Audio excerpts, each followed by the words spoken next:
Salam TV, the solution for humanity.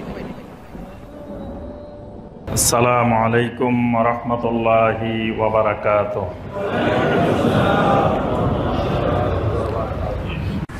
ওয়া ইয়াকুলুল্লাযীনা কাফারু লাউলা উনজিলা আলাইহি আয়াতুম মির রাব্বিহ। আর কাফেররা বলে, আল্লাহ রাব্বুল আলামিন কেন আপনার উপরে কোনো আয়াত নাজিল করে না?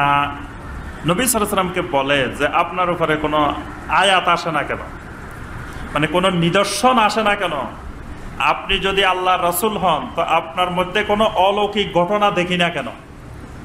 আমাদের সমাজের মানুষও দেখবেন যে যুগে যুগে মানুষ অলৌকিক ঘটনায় খুব বিশ্বাসী, মানে অলৌকিক ঘটনা দেখতে শুনতে খুব মহব্বত করে।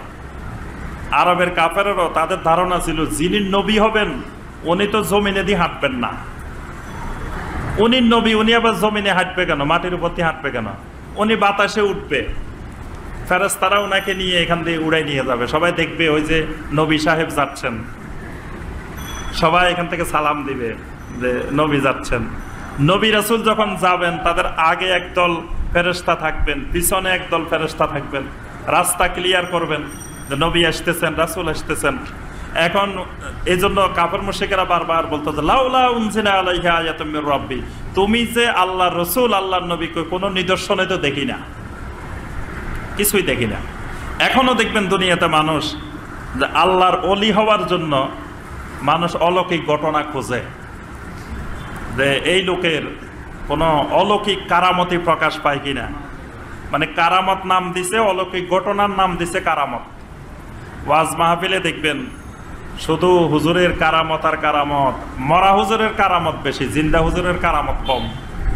দেখবেন যে যিনি মারা গেছেন ওনার কারামত আর কারামত, কারণ ওনার কারামত সত্য না মিথ্যা এখন তো আর যাচাই করার কোনো রাস্তা নাই। মিথ্যা বললেও আপনি সুবহানাল্লাহ, সত্য বললেও আলহামদুলিল্লাহ, আপনি তো যাচাই করার রাস্তা নাই। কাকে জিজ্ঞাসা করবেন হুজুরের এই কারামত ঘটছে কি ঘটে নাই? আপনি জানবেন কোথা থেকে? এটা তো প্রমাণ করার কোনো মাধ্যম নাই, যেটাই বলবো সেটাই বিশ্বাস করতে হবে। আর জিন্দাটার হলে তো প্রমাণ করার, তারা যা জিজ্ঞাসা করার ব্যবস্থা আছে। এজন্য জিন্দা হুজুরের কারামতি দেখবেন যে কম, যিনি মারা গেছেন ওনার কারামতি বেশি। তো কারামতি মানে কি? ওই অলৌকিক ঘটনাকে আমাদের দেশে মনে করা হয় কারামত। কারামত মানে সম্মাননা। কারামত মানে যার মধ্যে যত বেশি সুন্নত আছে তার মধ্যে তত বেশি কারামত আছে। নবী সাল্লাল্লাহু আলাইহি ওয়াসাল্লামের এক একটা সুন্নত এক একটা কারামত, এক একটা সম্মাননা। এজন্য ইমাম শাফিঈ রাহমাতুল্লাহ আলাইহি বলছেন, যখন তোমরা কাউকে দেখবা ইয়াতিরু ফিল হাওয়া, হাওয়ার উপর দিয়ে উঠতেছে অথবা ফানির উপর দিয়ে চলাচল করতেছে, ফালা তুসাদ্দিকুহু, খবরদার তোমরা তাকে আল্লাহর ওলি মনে করিও না। হাত্তা রাআইতুম মুতাবাআতাহু রাসূলুল্লাহি সাল্লাল্লাহু আলাইহি ওয়াসাল্লাম, যতক্ষণ না দেখবা তার পুরা জিন্দেগির মধ্যে নবী সাল্লাল্লাহু আলাইহি ওয়াসাল্লামের সুন্নাত আছে কিনা, নবী সাল্লাল্লাহু আলাইহি ওয়াসাল্লামের সুন্নাত ইত্তেবা করে কিনা, মুতাবা করে কিনা, এটা দেখবা। এটাই তার কারামত।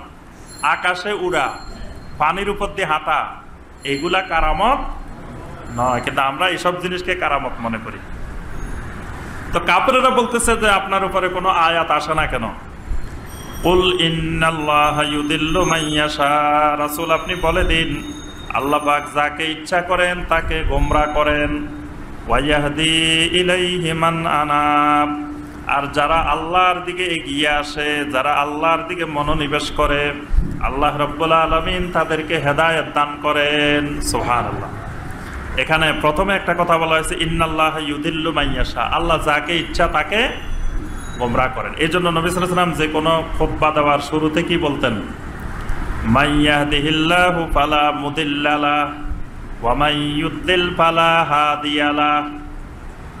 এই কথাটা প্রত্যেক খুতবার শুরুতে বলতেন যে আল্লাহ যাকে হেদায়েত দান করেন, ফালা মুদিল্লা লাহু, দুনিয়ার কোনো শক্তি নাই তাকে গোমরাহ করবে, ওয়া মান ইউদ্লিল ফালা হাদিয়া লাহু, আল্লাহ যাকে গোমরাহ করবেন পৃথিবীর এমন কোনো শক্তি নাই যাকে হেদায়েত দিবে।